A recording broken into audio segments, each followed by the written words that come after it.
Hello बच्चों, good morning, जय Shri Krishna and again welcome to amazing world of chemistry concept. बच्चों metallic bond क्या होता है वो मैंने लास्ट लेक्चर में आपको एक्सप्लेन किया था। मैं फिर से दोबारा उसको थोड़ा बहुत एक्सप्लेन करूंगी और उसी चीज से हम आगे बढ़ेंगे। कौन सा बॉन्ड मैंने एक्सप्लेन किया था? Metallic bond. ये कंसेप्ट मेटालिक बॉन्ड आपको मिलेगा शायद केमिकल बॉन्डिंग चैप्टर में। कौन से चैप्टर में है मेटालिक बॉन्ड वाला कंसेप्ट? केमिकल बॉन्डिंग वाले चैप्टर में। तो मेटालिक बॉन्ड कंसेप्ट 100% क्लियर करना क्यों जरूरी है?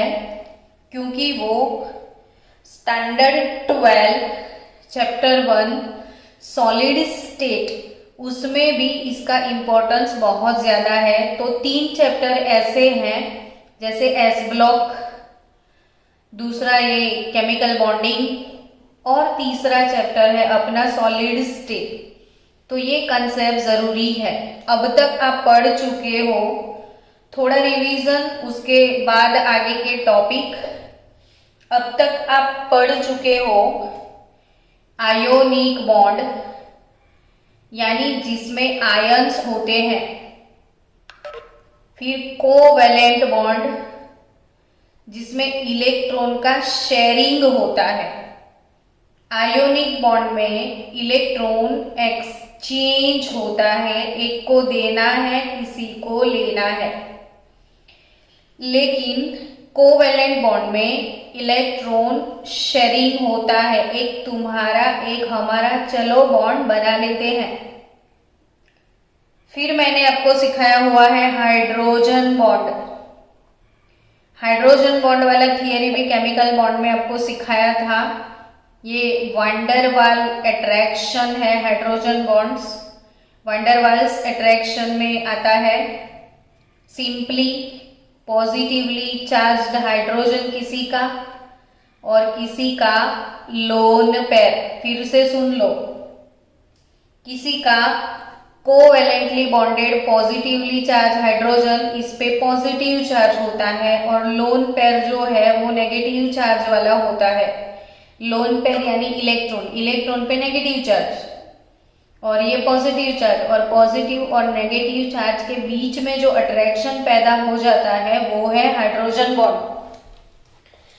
तो हाइड्रोजन बॉन्ड में हाइड्रोजन या हाइड्रोजन का नाइट्रोजन के साथ या हाइड्रोजन का फ्लोरीन के साथ, क्यों ये 3 एलिमेंट सबसे ज्यादा बॉन्ड बनाते हैं? क्योंकि ये बहुत ज्यादा इलेक्ट्रोनेगेटिव एलिमेंट है। फिर से वर्ड आया इलेक्ट्रोनेगेटिव। तो इलेक्ट्रोनेगेटिव का मतलब होता है इलेक्ट्रॉन को अट्रैक्ट करने की कैपेसिटी, दूसरे के इलेक्ट्रॉन को अट्रैक्ट करके खींच के ले आओ। जो कोवेलेंट बॉन्ड में शेयरिंग इलेक्ट्रॉन है उसको अपने टूवर्ड्स खींचने की जो कैपेसिटी है वो है इलेक्ट्रोनेगेटिविटी। तो जनरली हाइड्रोजन बॉन्ड में मैंने सिखाया था एच फोन, आईफोन नहीं, एच फोन।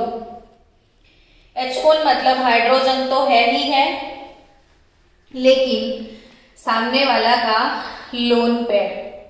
तो ये हाइड्रोजन बॉन्ड यानी एक हो गया आयोनिक, दूसरा हो गया कोवेलेंट, तीसरा हो गया हाइड्रोजन और चौथा है अपना metallic bond.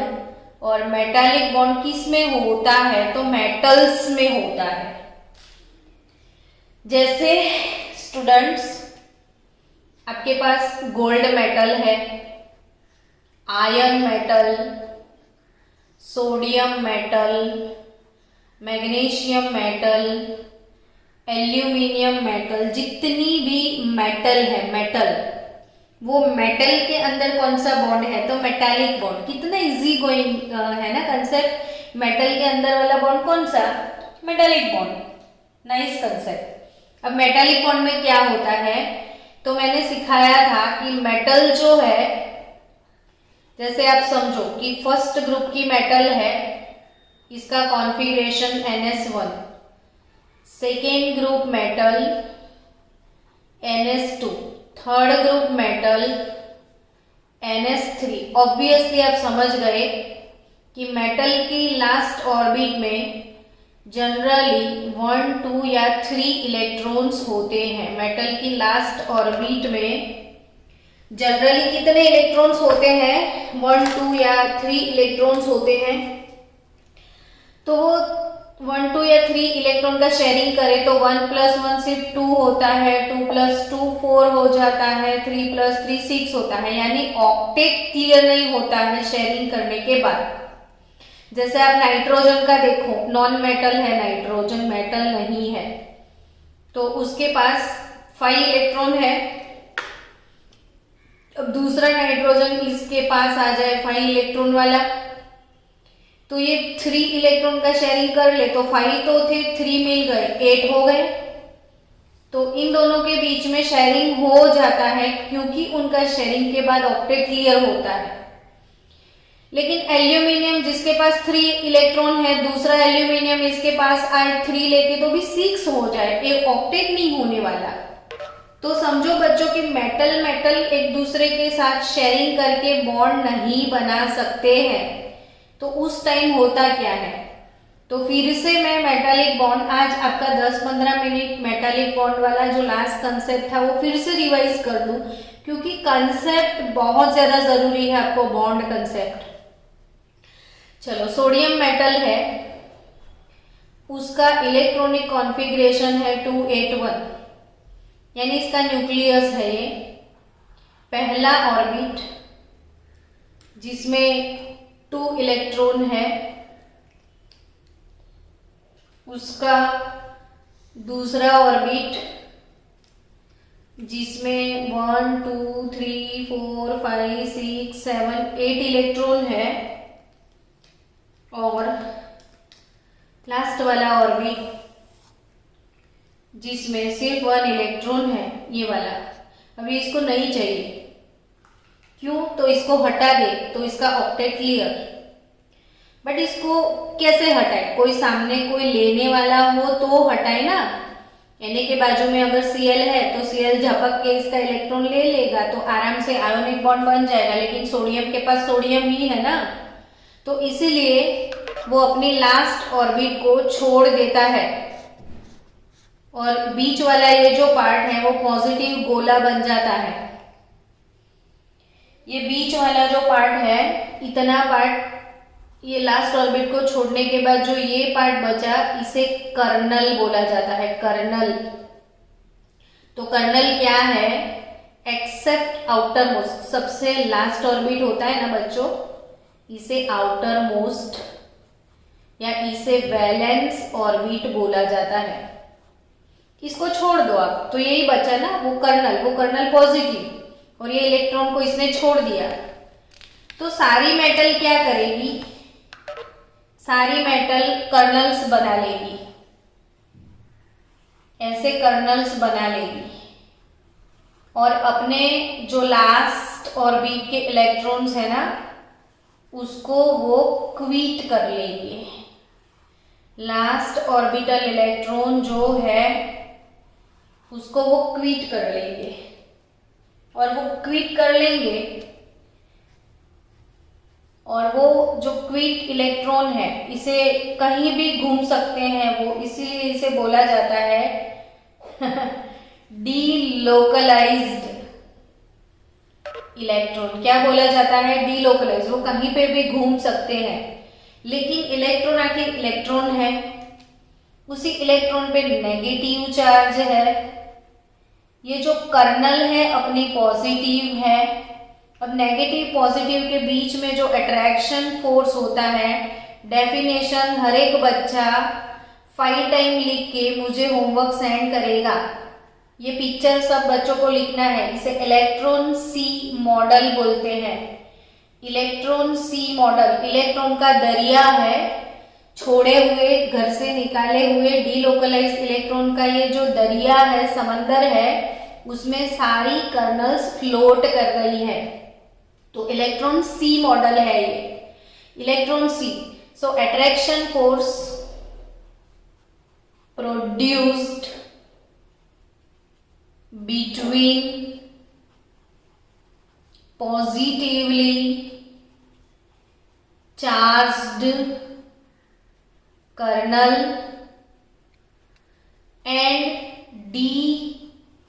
delocalized electron is called metallic bond। अब मेटालिक बॉन्ड की स्ट्रेंथ के बारे में आपको बोलते हैं कि मेटालिक बॉन्ड जो है उसका स्ट्रेंथ किस पे डिपेंड करता है। तो मेटालिक बॉन्ड की strength depends on outer most electron. अब हम पढ़ रहे थे अल्कली मेटल्स। अल्कली मेटल की लास्ट ऑर्बिट में कितने इलेक्ट्रॉन होते हैं सोच के बताओ बच्चों। अब मेरे साथ साथ ना लिखाई का काम जरूर करना। जैसे वीडियो चल रहा है वैसे वैसे आप नोट में लिखते जाना। इसका सबसे बड़ा एडवांटेज है आपको नींद नहीं आएगी। कोई भी इंसान ऐसे मोबाइल की स्क्रीन पे बैठे और 1 आवर तक पढ़ाई करनी है तो ऑब्वियसली नींद आ जाए 15 मिनट में, ऐसी ही बात है। तो तभी आप एक्टिव रहोगे ना, तो सो नहीं जाओगे, जागते रहोगे। इसीलिए हमेशा लिखते जाओ। तो attraction force produce between positively charge kernel and delocalize, ये पॉजिटिव और ये इलेक्ट्रॉन दोनों के बीच में जो अट्रैक्शन है वो है मेटालिक बॉन्ड। तो मेटालिक बॉन्ड जो है इसका स्ट्रेंथ किस पे डिपेंड करता है, आउटर मोस्ट इलेक्ट्रॉन पे। और हम पढ़ रहे थे अल्कली मेटल्स, तो उनकी आउटर मोस्ट ऑर्बिट में सिर्फ एक ही इलेक्ट्रॉन है। तो इसकी वजह से इनके अंदर जो मेटालिक बॉन्ड है वो वीक मेटालिक बॉन्ड होता है। कैसा मेटालिक बॉन्ड है, वीक मेटालिक बॉन्ड। फिर से सुनो, क्यों वीक, तो एक है तो वीक, 2 होते होंगे तो इससे ज्यादा स्ट्रॉन्ग मेटालिक बॉन्ड बनेगा। 3 होंगे, जितने इलेक्ट्रॉन सी, ये इलेक्ट्रॉन सी मॉडल में जितने ज्यादा डीलोकलाइज इलेक्ट्रॉन होते हैं उतना ही मेटालिक बॉन्ड स्ट्रॉन्ग बनता है और ये नेगेटिव इलेक्ट्रॉन दोनों कर्नल्स को अट्रैक्ट करके रखता है। चलो अभी हमें और भी बातें करनी है। अब हम चले जाए अपने चैप्टर में। ये जस्ट मैंने बीच में एडिशनल कंसेप्ट डाल दिया था मेटालिक बॉन्ड। अब मुझे आपको आज एक एक्टिविटी सिखानी है जो घर पे आप सब लोग ये एक्टिविटी परफॉर्म करना। और अगर आप एक्टिविटी परफॉर्म कर रहे हो तो प्लीज प्लीज प्लीज स्टूडेंट आपका वीडियो बनाना और वीडियो बना के ना ग्रुप में सेंड करना कि मैंने आज ये काम किया है ना।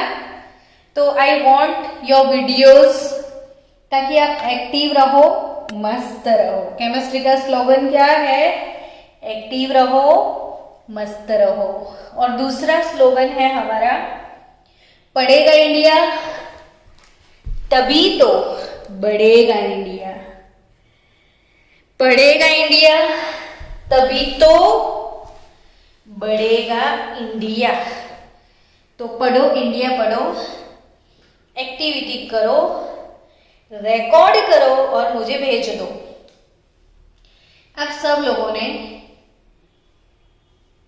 मेरा जो ड्राइंग है वो काफी वीक है और मैं इसके बाजू में नाम लिखूंगी तो आपको समझ लेना कि मैंने क्या बनाया है, ये फिगर किस चीज का है। तो ये है मैच स्टिक। घर पे माचिस होगी ना सबके घर पे, बस तो एक मैच स्टिक आपको उठाना है। बस ये मैच स्टिक को जस्ट ब्लो इट आउट और तुरंत उसको बुझा दो। बस सिंपल सा काम है। मैच स्टिक ऐसे लो, जैसे ही वो ब्लो करती है उसे पानी में डाल दो तो वो ऊपर का जो क्लोरेट है वो जल जाए। इसके ऊपर जो ब्लैक ब्लैक पार्ट होता है ना, ब्लैक पार्ट, तो ये ब्लैक पार्ट जो है वो क्लोरेट है, उसको जला दो। अब सिंपल ये मैच स्टिक को पानी में भिगोया हुआ है, सो ये मॉइस्चर वाला है। अब आपको क्या करना है, तो आपके घर में सोडियम का कोई कंपाउंड है, जल्दी से बताओ तो आपके घर में सोडियम का कोई कंपाउंड है बच्चों? आपके घर में सोडियम मेटल का कोई कंपाउंड अवेलेबल है? तो यस, सोडियम क्लोराइड सॉल्ट, बिना इसके तो एक दिन ना चले मैडम, मर जाए हम। सॉल्ट के बिना तो खाना कैसा लगे, यानी किसी के घर में सॉल्ट नहीं है वो तो बात ही नहीं बनती। तो सबके घर में सॉल्ट होगा। बस एक छोटे से बाउल में थोड़ा सा सॉल्ट निकाल दो।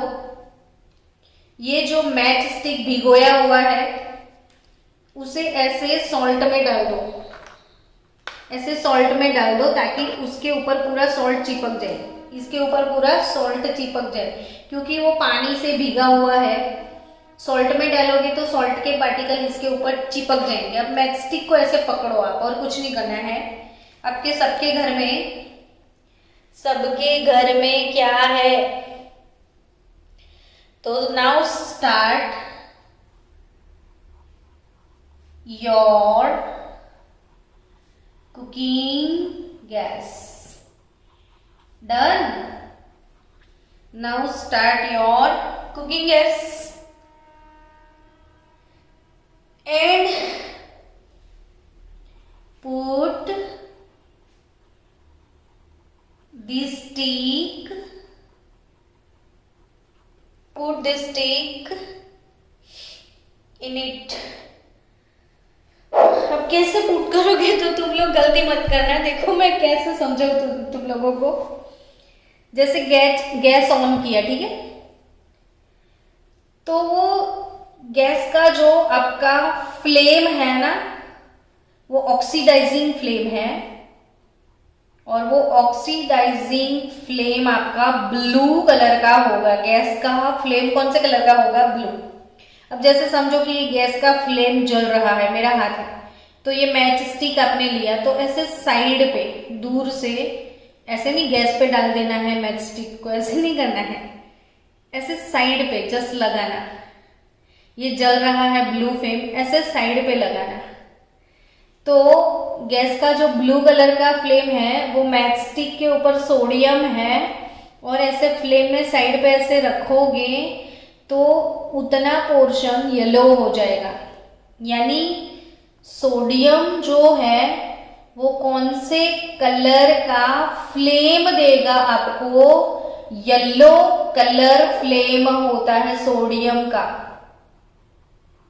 तो सोडियम का फ्लेम कौन से कलर का होता है? येलो कलर का। अब आपको जितनी भी अल्कली मेटल है, ली, नाम की रब से फरियाद, तो सबको फरियाद करना है आपको कि किसका कैसा कलर है, वो याद रखना पड़ेगा। तो लिथियम गुजराती में बोले तो लाल, लिथियम गुजराती बोले तो लाल, यानी कि लिथियम का जो फ्लेम है वो है क्रिम्सन, क्रिम्सन रेड कलर का फ्लेम होता है। कौन से कलर का फ्लेम होता है लिथियम का? रेड कलर का। सोडियम का येलो फ्लेम होगा। कौन सा सोडियम का फ्लेम होगा? येलो। लिथियम का कौन सा होगा? रेड फ्लेम होगा। पोटेशियम, पोटेशियम, तो पोटेशियम का कलर है वायोलेट। रुको रुको रुको, पोटेशियम का कौन सा कलर है? पोटेशियम का जो फ्लेम कलर है वो है वायोलेट कलर। रुबिडियम, तो रुबिडियम के नाम से ही पता चले, रुबिडियम में तो आर से स्पेलिंग स्टार्ट होता है, तो आर का स्पेलिंग जब स्टार्ट होता है तो ऑब्वियसली रुबिडियम का कलर रेड वायोलेट है, रेड वायोलेट, यानी वायोलेट तो है लेकिन violet colour reddish violet, reddish purple colour जो है वैसा कलर आपको दिखेगा। तो ये है रेड वायोलेट कलर यानी रुबिडियम, और सीजियम जो कि है bluish violet, caesium blue violet colour ऐसे। तो ये कलर फ्लेम सबको याद रखनी है बच्चों। तो लीला लीला याद रखना, लीला लीला यानी लाल, तो लाल, लिथियम रेड कलर का है, सोना सोना सोना है ये भाई, सोडियम जो है ना वो येलो है, येलो येलो, के purple, rubidium red purple, caesium blue purple, यानी ये वायोलेट, रेड वायोलेट और ये ब्लू वायोलेट। ये अब नीट में आ सकता है मैडम, तो यस ये नीट का ही क्वेश्चन है। जितनी भी मेटल्स है सबका जो कलर है वो सबका कलर आपको बाय हार्ट करना है। तो आप कोई छोटी सी क्यूट सी पोएम बना लेना। मैंने तो बना दी, लीला, ली यानी लाल, सोडियम यानी yellow, yellow yellow dirty fellow तो वो सोडियम, तो के यानी वायोलेट, केवी, के की केवी तो इट्स वायोलेट, रुबिडियम तो रेड से, आर से पता चलेगा कि रुबिडियम तो आर से स्पेलिंग स्टार्ट होता है, तो red violet, caesium blue violet. अब ये कलर क्यों आता है? जैसे एक मूवी है, इसमें वो ऋतिक रोशन का सॉन्ग है, क्यों चलती है पवन, बस ऐसे ही क्यों आती है फ्लेम, है ना। तो ये फ्लेम में सबके कलर क्यों दिखते हैं इतने मस्त, वो समझते हैं। आप लिखते जाना, हम समझाते जाएंगे बच्चों। चलो आप सबको एक डेफिनेशन रिवाइज करवा दूं। आयोनाइजेशन, चलो चलो चलो बच्चों अपने मन में याद करने लग जाओ कि आयोनाइजेशन क्या है, क्या है, क्या है। Answer answer answer, what is ionization? तो अगर मुझे कोई पूछे ना आयोनाइजेशन, तो शायद मैं इतना तो बोल दूं कि प्रोसेस ऑफ मेकिंग आयंस इतना मुझे आता है, process of making ions is called ionization, है ना। सबको इतना आता है कि process of making ions, that is ionization.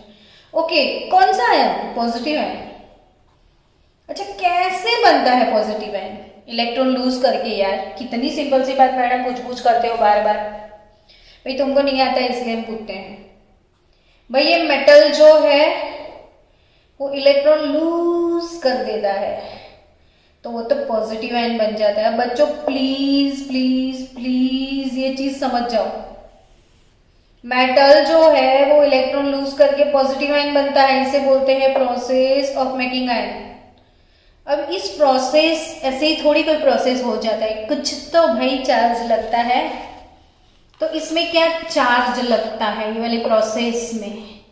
तो देखो कोई भी मेटल है ना, उसके सेंटर में न्यूक्लियस होता है, न्यूक्लियस में प्रोटॉन होता है, उसके बाजू में ऑर्बिट होते हैं, उसमें इलेक्ट्रॉन होता है। ध्यान से समझो, हम बच्चों की तरह सीख रहे हैं।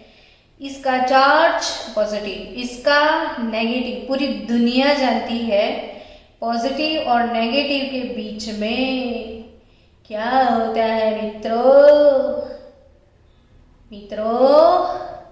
पॉजिटिव और नेगेटिव के बीच में क्या होता है? जोर से बोलो भाई, तुम लोग बोलो, ऐसे सो मत जाओ। चलो मुझे बताओ, पॉजिटिव और नेगेटिव के बीच में क्या होता है? चलो मुझे बताओ सारे बच्चों, जल्दी जल्दी। मैं चैट सेक्शन में भी देखने आई हूं कि क्या होता है। यस यस यस दिया, वेरी गुड। अट्रैक्शन। सब बच्चे जाग गए, मुझे लग रहा था कि आप सो जाओगे। तो पॉजिटिव और नेगेटिव के बीच में क्या होता है? अट्रैक्शन। अब ये अट्रैक्शन को ब्रेक करना पड़ेगा नहीं। जब अट्रैक्शन को ब्रेक करेंगे तब भी तो इलेक्ट्रॉन जाएगा इस घर को छोड़ के।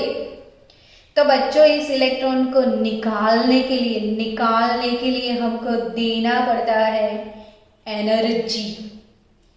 यानी बेबी को बॉर्नवीटा पिलाना पड़ेगा। बेबी ने बॉर्नवीटा पीवड़ाओ। बेबी मूड मानो थी तो बेबी ने बॉर्नवीटा तमारे पीवड़ाવું પડશે ને બેબીને જો બોર્નવીટા પીવડાવી દીધું તો જેવું બેબી બોર્નવીટા પીવે એવું જમ્પ મારે ને જમ્પ મારીને સીધું બહાર। वाओ। सो मेटल ने अपना इलेक्ट्रॉन लूज कर लिया, इलेक्ट्रॉन को निकाल दिया, पॉजिटिव आयन बन गया। लेकिन वो जो बॉर्नवीटा पिया उसे बोलते हैं एनर्जी, और वो एनर्जी को बोलते हैं एंथैल्पी।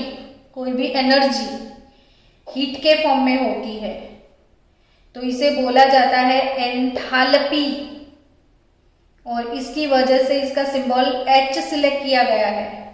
क्योंकि प्रोसेस आयोनाइजेशन का है तो आयोनाइजेशन एंथैल्पी का सिंबल क्या है? Delta IH। चलो बच्चों, अब मुझे दूसरा आपसे आंसर चाहिए कि लीना की रब से फरियाद। लीना की रब से फरियाद, उसमें लिथियम, सोडियम, पोटेशियम, रुबीडियम और सीजियम। चलो आपका चैप्टर 3 का रिवीजन हो रहा है।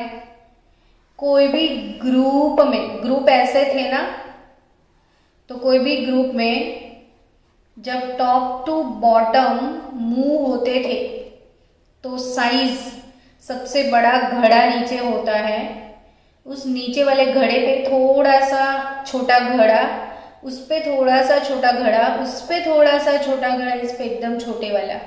ये राजस्थानी गरबे डांस में आपको देखने मिलेगा।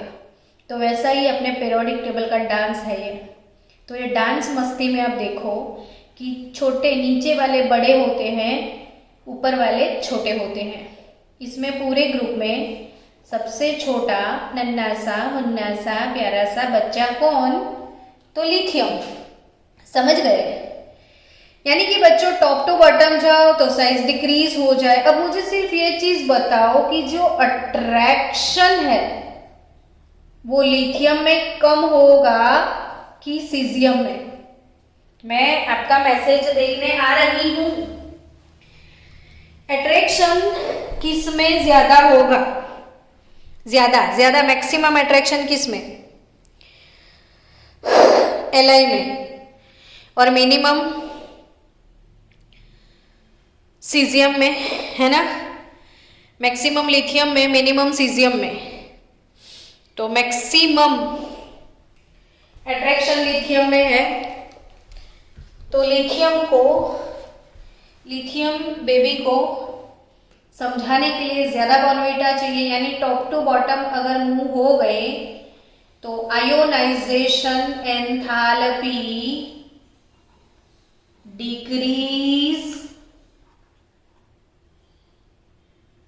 decreases done। तो if we move top to bottom in a group then ionization enthalpy decreases because of size। यानी हाईएस्ट आयोनाइजेशन एंथैल्पी लिथियम का होगा, लोएस्ट आयोनाइजेशन एंथैल्पी सीजियम का है। पूरे पीरियोडिक टेबल में मोस्ट इलेक्ट्रोपॉजिटिव एलिमेंट जो electron को लूज करता है वो है इलेक्ट्रोपॉजिटिव। तो पूरे पीरियोडिक टेबल में मोस्ट इलेक्ट्रोपॉजिटिव एलिमेंट कौन? तो सीजियम। समझ गए? अब बच्चों हाईएस्ट आयोनाइजेशन एंथैल्पी किसकी? लिथियम की। अब फर्स्ट ग्रुप के बारे में सोचा जाए तो फर्स्ट ग्रुप लीना की रब से फरियाद, इनका जनरल कॉन्फ़िगरेशन है नोबल गैस NS1। अगर इन लोगों ने एक इलेक्ट्रॉन को लूज कर दिया तो वो तो बन जाएंगे नोबल गैस। ओ वाह, ये तो स्टेबल है, तो मुझे भी नोबल बनना है ना? सबको क्या बनना होता है? नोबल। और नोबल बनने के चक्कर में सबको एक एक इलेक्ट्रॉन लूज करना है, इसलिए ये लोग अपना माथा फोड़ते हैं, काश कोई आए मेरा एक इलेक्ट्रॉन ले जाए। तो सबसे इजीली इनका इलेक्ट्रॉन लूज हो जाता है। किनका? फर्स्ट ग्रुप अल्कली मेटल का। सो बच्चों याद रखो, lowest ionisation enthalpy, lowest ionisation enthalpy first group alkali metal, और इसमें भी सबसे लोएस्ट सीजियम का। डन। चलो, मैं इतना आपका सर इसलिए पका रही हूं कि थर्ड चैप्टर, हाँ meeting will and in 3 minute. Okay, कि थर्ड चैप्टर अगर किसी का वीक है तो अभी भी वो अच्छे से प्रिपेयर हो जाए। यानी बच्चों, lowest ionisation enthalpy alkali metal की होती है, यानी ये लोग सोचते हैं कोई जरा सा भी एनर्जी दे तो अपना इलेक्ट्रॉन लूज कर जाते हैं। अब आपने वो मैच स्टिक को ऐसे फ्लेम में रखा तो फ्लेम में गर्मी होती है ना, हीट होती है, तो फ्लेम के अंदर जो गर्मी है, हीट है, बॉर्नविटा है, वो इलेक्ट्रॉन पी लेता है, और फ्लेम वाला जो गर्मी है वो इलेक्ट्रॉन पीने के बाद जंपिंग जपाक करने लग जाता है। तो चलो, आपका वो क्वेश्चन था ना, क्यों निकलती है फ्लेम, क्यों निकलती है फ्लेम, क्यों दिखते हैं कलर, क्यों होते हैं ये टेस्ट, तो तुम जानो और हम भी जाने। चलो, तो हम इसका आंसर लिखते हैं, अब ध्यान से आप भी लिखना नोटबुक में। Because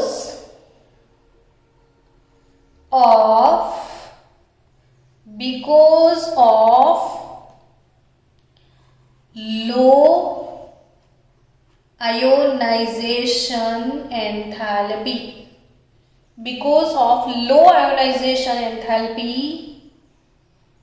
the outermost electron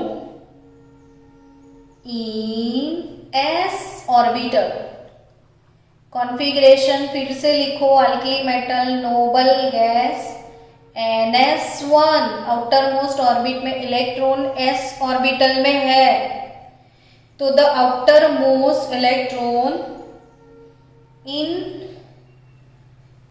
s orbital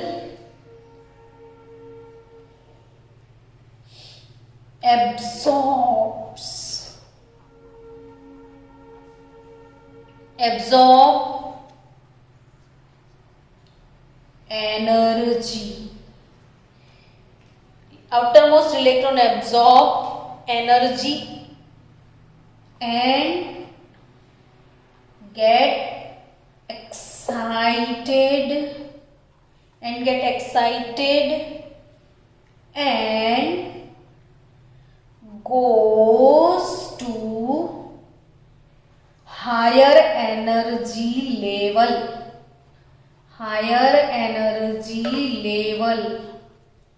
and goes to higher energy level afterwards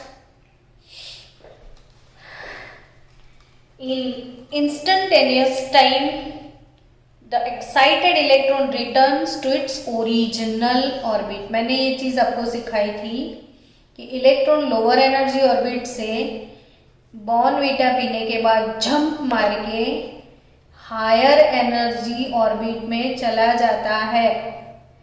this is called excited state. और एक्साइटेड स्टेट में लॉन्ग टर्म नहीं रहता है, और क्योंकि वो अपनी ऑर्बिट में वापस चला आता है, और जब वो रिटर्न होता है तो इट इज हैविंग रेडिएशंस।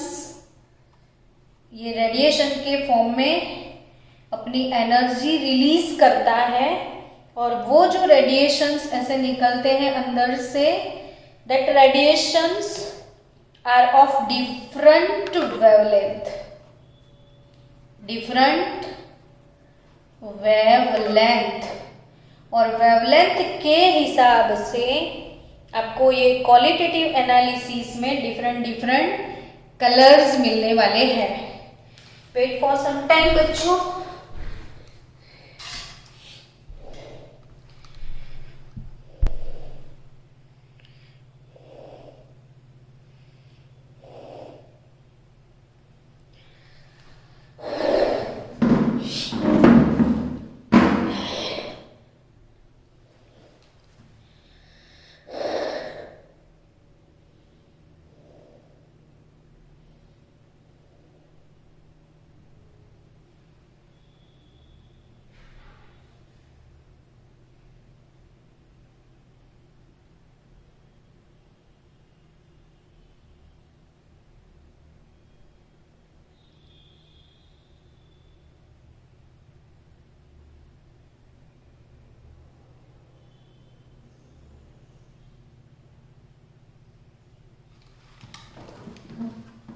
चलो आ गए हो सब? મુસ્કાન, યુ આર એ હોસ્ટ. મને એટલું બધું નામ ગમે છે ને મુસ્કાન. हाय मुस्कान. किसी की मुस्कुराहटों पे हो निसार. फिर किसी ने ये सॉन्ग सुना? हेलो मुस्कान, मैंने सुन लिया, मैंने पढ़ लिया तुम्हारा मैसेज. बच्चों, आपको ये टॉपिक समझ में आया? बेबी ने बोर्नविटा पीवड़ाओ, बेबी ने जंप मारવું છે. ઓકે, બેબીને તમે બોર્નવિટા પીવડાવો તો બેબી લોઅર એનર્જી ઓર્બિટમાંથી ક્યાં જશે? બેબી હાયર એનર્જી ઓર્બિટમાં. ત્યાં લોંગ ટર્મ ટકી ના શકે, એટલે પોતાના ઘરે પાછું આવે બેબી જમ્પ મારીને. જાય ત્યારે બોર્નવિટા પીવે ને આવે ત્યારે વોમિટ કરે ને વોમિટ કરે ને એ રેડિયેશનના ફોર્મમાં હોય ને એ રેડિયેશન अलग अलग वेवलेंथના હોય. जैसा जंप वैसा वेवलेंथ.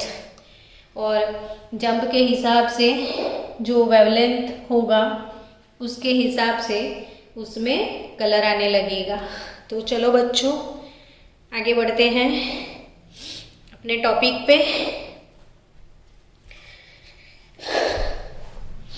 तो इलेक्ट्रॉन लोअर एनर्जी ऑर्बिट से हायर एनर्जी ऑर्बिट में मूव ऑन होता है, और वो डिफरेंट वेवलेंथ के हिसाब से. आप फिर से देख लो. अब सोडियम का जो रेड कलर है वो 670 नैनोमीटर की वेवलेंथ वाला होता है. 670.8 इसका नैनोमीटर में वेवलेंथ है.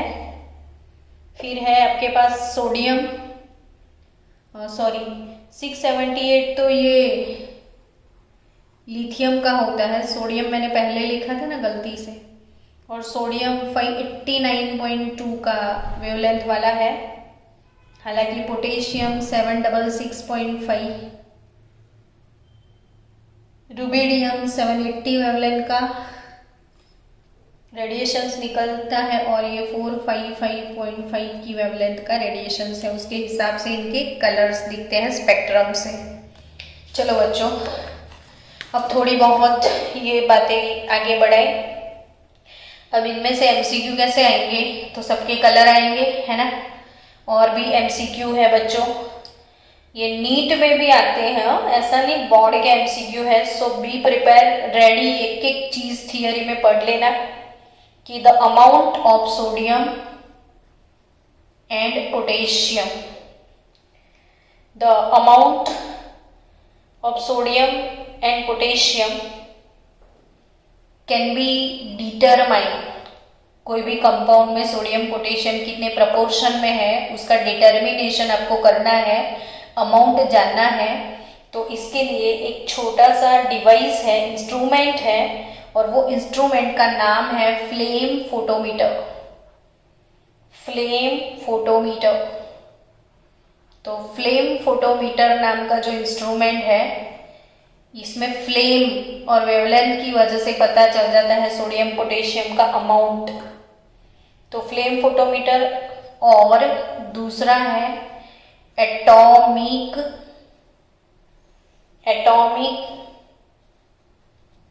एब्सॉर्प्शन